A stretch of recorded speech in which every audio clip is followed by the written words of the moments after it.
Hello again everybody and welcome back to Will Does Magic. My name is Will and I hope you're all having a magical day.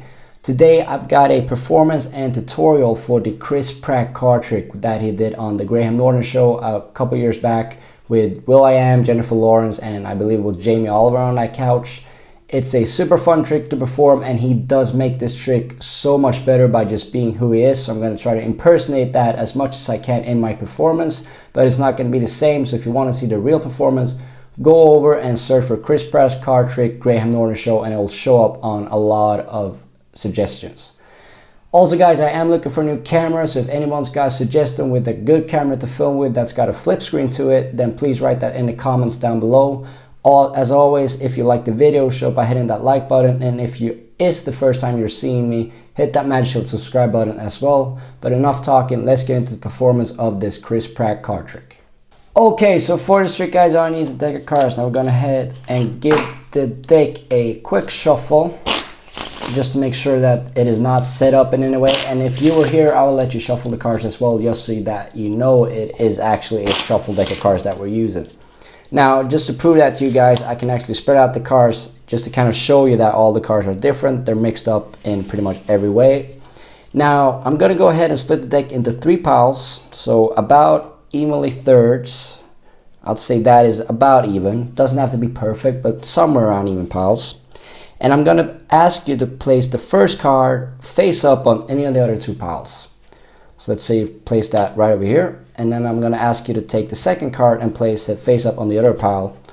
And then this third card is going to be your card. Now I want you to look at it and then I want you to stick it somewhere in the rest of the middle pack face down so we don't know where it is. So I want you to look at that card and remember it. I'm going to try not to see it myself. And then I'm going to put it, or you're going to put it somewhere in the middle of that pack. Alright, so we got a 7 and a 9. That means we're going to have to shuffle about 7 times. We're not going to shuffle 9 and we might not shuffle 7, but you can shuffle up to 7 times. Let's say that. So we'll put the 9 on top or the 7 on top, and then we'll put the other card on the bottom.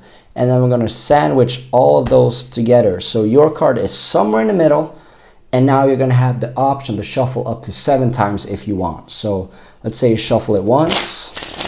And then if you're multiple spectators, another person can shuffle the card. So let's shuffle it twice. And then 3 times. And then 4 times.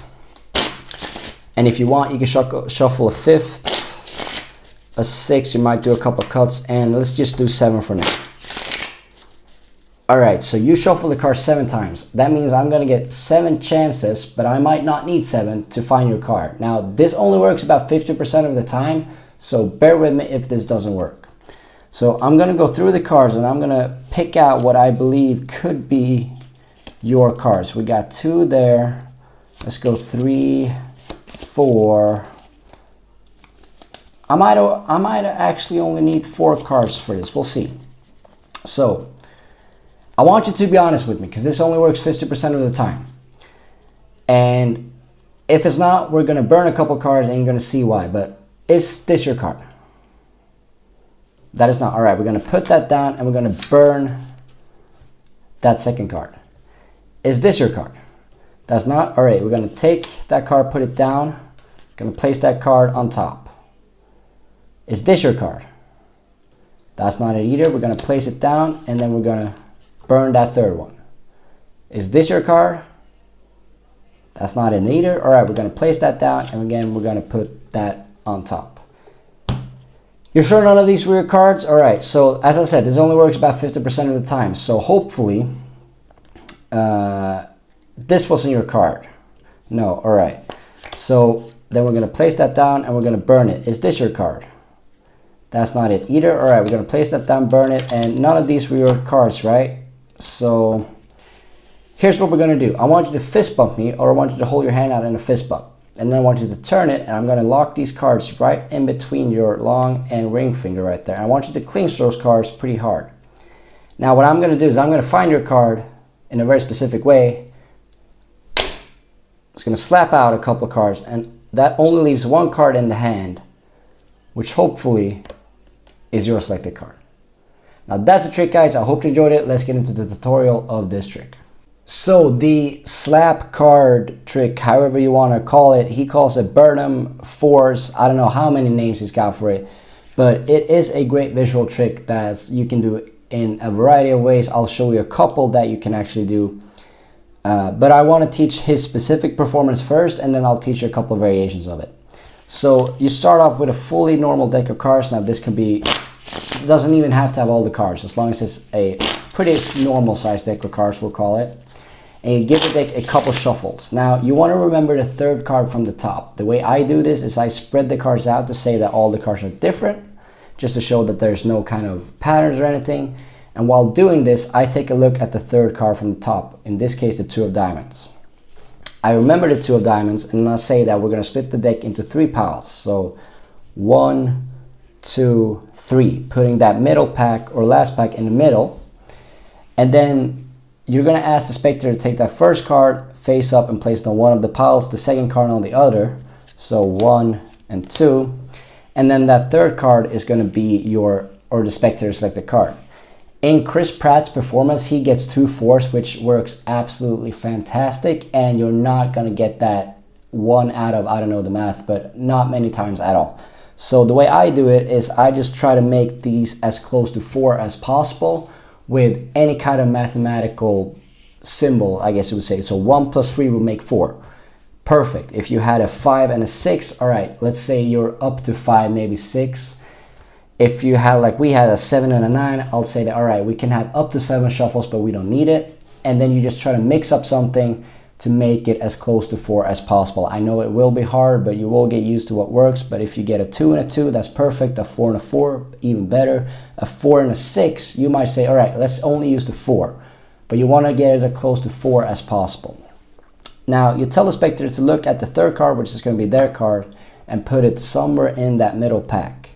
Now, you already know what this card is, so this part is only pure performance and acting, but you tell them to put it down. And then you can do this while your back is turned, and you can give instructions as well. So you can tell them to put one of the cards that is face up on top of that pile and the other card on the bottom, and then sandwich that pack in the middle. Since you already know what card it is, they can do whatever they want, but since we had an ace and a 3, we'll say that it makes 4. I'll give you 4 shuffles to get that card even more lost. So they shuffle the deck 4 times, and this is not going to impact the trick at all, since you already know it's the 2 of diamonds. So that was 3, and then let's make a final one 4. Now you turn into the second part of this trick, which is trying to find their card. So you're going to say that, all right, you had 4 shuffles, that means I'm going to get 4 shuffles to try and find your card. You're going to go through the cards, and now, wow, we had the 2 of diamonds on the bottom. So you're going to look for their card, and you want to place it at the 4th position from the bottom. So let's say this was actually not in the bottom, but somewhere in the middle. You would go, all right, let's go 1, just a random card, preferably in contrast to that 2 of diamonds. So not maybe the 2 of hearts or 3 of diamonds, but something else. So 1, 2, and you can put them either up jogged or at the back of the deck like Chris Pratt does. And then you want to try to find 3 and put their card at the 4th position. So then you're going to move these 4 cards to the bottom. And now you're set with the 1, 2, 3, 4, which is their card.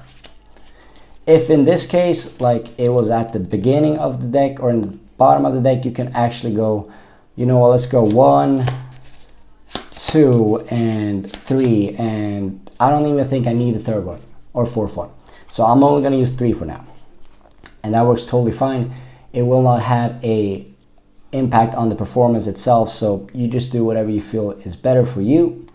Now here comes the only sleight of hand that you actually need to do for this trick. So what you're going to do is that you're going to hold the deck in kind of a, I guess you could say, elevated grip. But you want to make sure you can get your pinky and ring finger at the bottom of this corner. Now that's going to be important because you're going to slide off this top card, which is actually very hard to do in this angle, but from the bottom it's going to be a lot easier.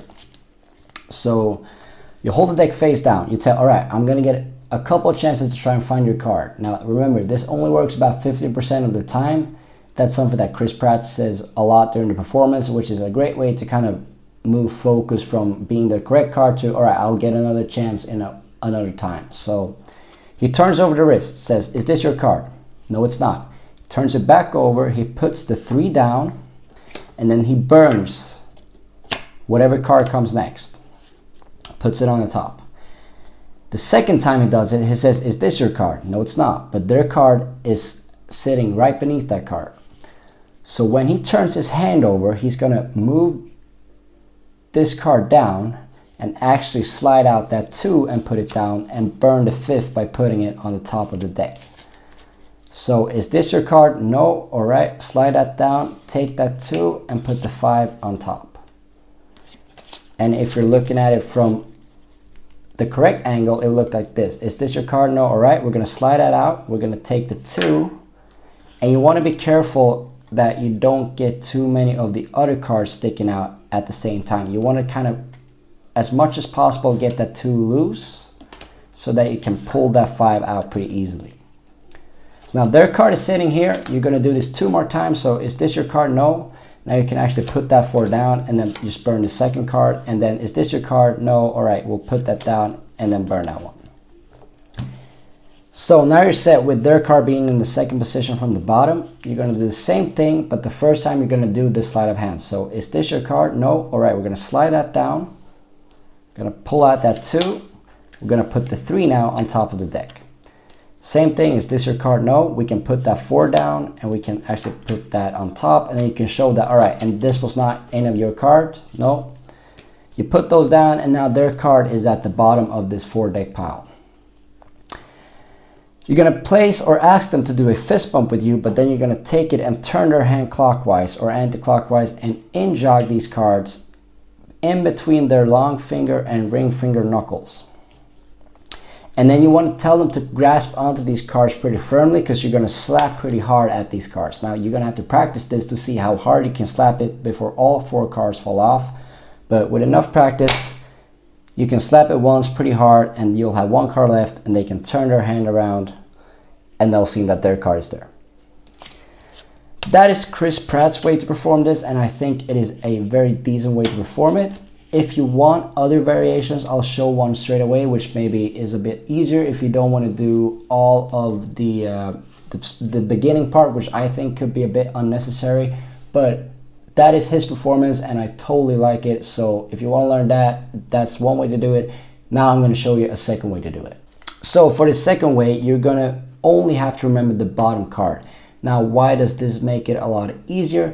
It's because you can shuffle the cards as much as you want, and then you can just take a peek at that bottom card and let the spectator pick any card they like, put it on top, and then give the deck a simple cut. And just like that, you know exactly what card it is, because when you're looking through those cards, you're going to look for that 2 of hearts, and whatever card was above it, or sorry, below it, is going to be their selected card. So in this case, the 9 of clubs.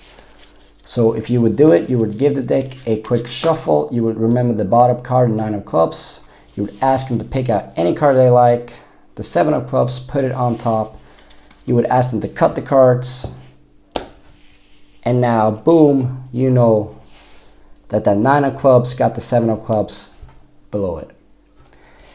And then after that, you do the same effect. So you go through, all right, I'm going to try to find your cards. And here's where you can actually manipulate it to saying that the trick is called force or burn or anything, because now you're not impacted by the 2 cards that will be chosen. You can actually say that, all right, I'm going to get 4 chances to find your card, and this only works 50% of the time.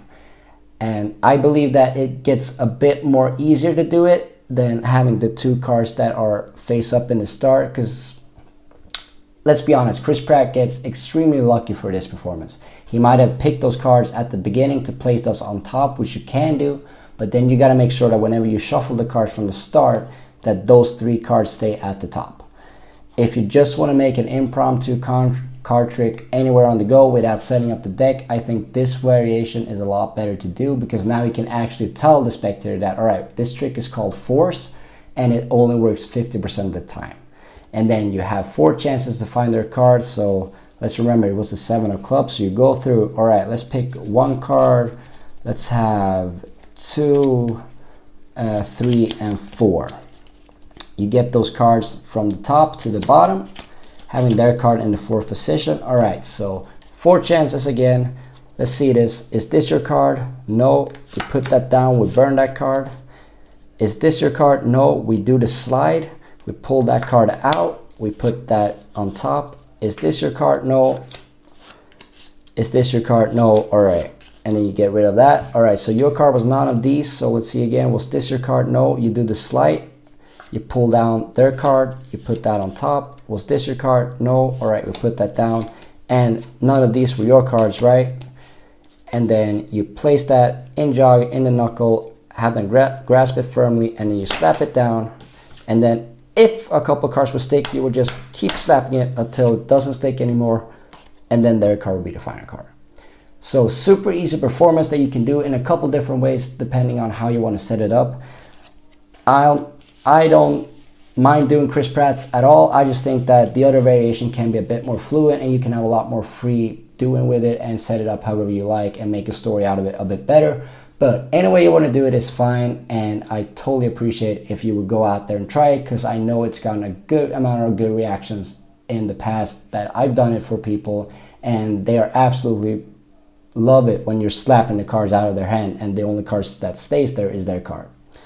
Now that's going to be it for today's video, guys. If you did like it, please leave a like to it and comment on what you guys want to see next on this channel. As always, if you're new, hit that magical subscribe button, and also tell me a good camera down below that I can start using for my videos. But without further ado, I hope you all be having a magical day, and I'll see you next time. Bye.